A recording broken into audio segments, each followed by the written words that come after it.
Cinderella. So Cinderella tells a story about after this little girl Ella's parents' death, Ella now must live with their wicked and evil stepmother and daughters, all while trying to attend this ball with the prince. What are my thoughts on this movie? Let's find out.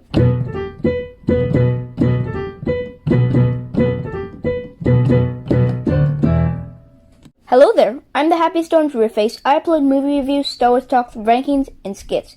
Not just that, my reviews are a stormtrooper's perspective on film. For more videos like this, don't forget to like, subscribe, and share with your friends. See if we can reach 50 subscribers. Before we get started, please just remember that this is just my opinion. My opinion isn't the right opinion, it's just my opinion. I would love to hear your opinions down below. Without further ado, let's get started with some of the positives. The first positive I can think about this movie is the visuals. As usual, Kenneth Branagh and its production team have created a beautiful looking film with unique visuals and a look that really makes you feel like you're in a fairy tale. Also, I find the acting was good from our main leads as well. Cate Blanchett portrayed the wicked stepmother beautifully, even though at times it was so over the top it could feel like a cartoon. That being said, I do have a few flaws with the movie, the first one being the story. Now, with these live-action remakes such as Maleficent, you got to see a different spin inside on the story. You got to see Maleficent's point of view and a life that helps expand the universe of Sleeping Beauty without feeling like a carbon copy, because you get to see a different point of view inside.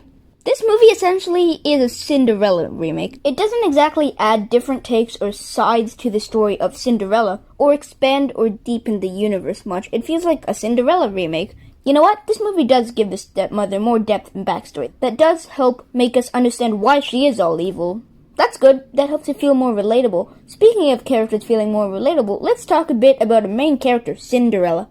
Okay, so here Cinderella's meant to be more of a kind and strong person. That's the main problem for me. You see, if you can connect to a main protagonist, you understand what's happening to them, which makes our characters feel more vulnerable and real. In turn, you're rooting for these characters to win since you understand how they feel at their lowest point. That's because we all do have flaws. Cinderella in the original movie did have flaws. She got mad and angry at certain points at the stepmother and sisters. Here, she doesn't really have much of a flaw. This movie struggles for Cinderella to grow as a character, since she already was kind and strong at the start, so it's hard for her to grow as a character. Not saying her character is flawless, she does have some real scenes of vulnerability and weakness, it's just that she's less relatable, so when the impactful scenes do come, you feel less emotion and impact, as there could be, because you don't know what she's going through as well. In turn, you don't root for her as much. Overall, for me, I find this movie had good visuals and acting, but could lack in a storytelling perspective. I'm gonna give Cinderella a C+. Quick